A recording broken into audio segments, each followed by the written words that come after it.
Assalamualaikum warahmatullahi wabarakatuh. Salam nama budaya, salam kebajikan. Selamat pagi, siang, dan sore. Perkenalkan, nama saya Muhammad Yadran Nandai dengan NIM 102, bertugas sebagai presenter di video kali ini. Video ini akan membahas terkait perhitungan penyusutan pada aktiva tetap yang kelompok 2 gunakan, yaitu peralatan kayu, spesifiknya lemari kayu yang ada di belakang Rama. Sebelum masuk ke dalam pembahasan, Rama ingin memperkenalkan teman satu tim yang bekerja di belakang video. Ada Pinky Adilia Kumar Samsuri dengan NIM 097, bertugas sebagai membuat PPT dan mencari informasi terkait kelebihan dan kelemahan metode. Yang kedua ada Imadi Ariwedesana dengan NIM 099 sebagai mencari literatur dan mencari informasi terkait metode penyusutan yang sering digunakan. Yang ketiga ada Ayu Deviantin dengan NIM 104 yang bertugas sebagai alasan kelompok 2 menggunakan metode penyusutan ini. Yang keempat ada Ayu Febriati Belok Saribu dengan NIM 112 yang bertugas sebagai editing video. Dan yang terakhir ada Aprilia Yunika dengan Yunika Puspitasari dengan 125 yang bertugas sebagai menghitung penyusutan metode pada aktiva tetap.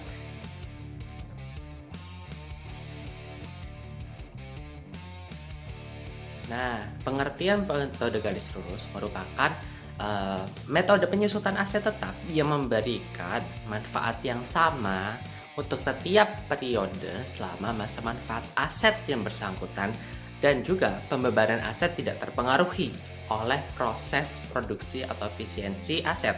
Oleh karena itu, metode penyusutan tersebut sederhana dan akurat dan juga tidak memerlukan perhitungan ulang yang besar untuk jumlahnya, yang mana biasanya digunakan untuk objek besar seperti gedung, bangunan, perabotan, dan juga peralatan seperti yang kami. Alasan memilih metode garis lurus yaitu salah satunya metode ini lebih sering digunakan dalam akuntansi untuk menghitung penyusutan aset tetap, termasuk lemari kayu yang kelompok 2 pilih. Nah, ada 4 poin mengapa kita memilih metode garis lurus dibandingkan metode yang lain. Yang pertama, metode garis lurus lebih mudah diaplikasikan dalam akuntansi. Perusahaan dapat dengan mudah menentukan tarif penyusutan. Jumlahnya seragam selama periode masa manfaat asetnya. Yang kedua, metode garis lurus mengasumsikan bahwa manfaat ekonomi aktiva tetap yang dimiliki perusahaan nilainya sama setiap tahunnya.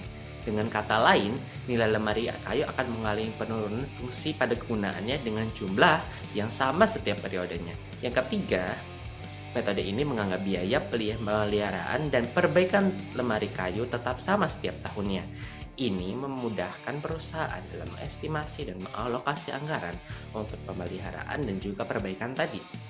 Dan yang terakhir, yang keempat, poin keempat adalah meskipun nilai pembelian lemari kayu ini dikurangi dengan nilai residu, metode garis lurus memungkinkan untuk sepenuhnya menghapus nilai lemari kayu setelah masa manfaat habisnya. Nah, untuk perhitungannya, mari kita lihat untuk bagian ini selanjutnya.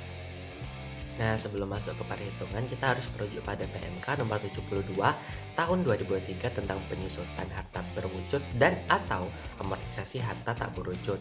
Nah, lemari kayu termasuk ke dalam jenis aset tetap berwujud pada kelompok 1, sehingga lemari kayu tersebut memiliki masa manfaat selama 4 tahun. Nah, terkait perhitungan penyusutan pada lemari kayu bisa dilihat di sini ya. Ini rumusnya. Nah, perhitungan dimulai dengan mencari tarif penyusutan sebesar pada 100% dibagi masa manfaat 4, yaitu 25%. Untuk perhitungan biaya penyusutannya, kita dapat menggunakan rumus harga perolehan dibagi dengan masa manfaatnya, yaitu 4.500.000 dibagi 4 mendapatkan hasil 1.100.000. Tabel penyusutan untuk tahun-tahun berikutnya ya di sini. Nah, berdasarkan informasi dalam tabel dapat disimpulkan bahwa lemari kayu setiap tahunnya mengalami penyusutan dengan nilai yang konstan, yakni 1.125.000. Terkait totalnya yang dialami lemari kayu selama 4 tahun adalah senilai 4.500.000 sesuai harga perolehannya. Nah, masa manfaat lemari kayu telah habis di tahun 2003, sehingga nilai buku lemari kayu saat ini adalah 0. Namun, pada kenyataannya lemari kayu masih terus dipakai sampai saat ini oleh keluargaku sebagai tempat penyimpanan pakaian. Sekian penjelasan dari Rama, terima kasih dan sampai jumpa.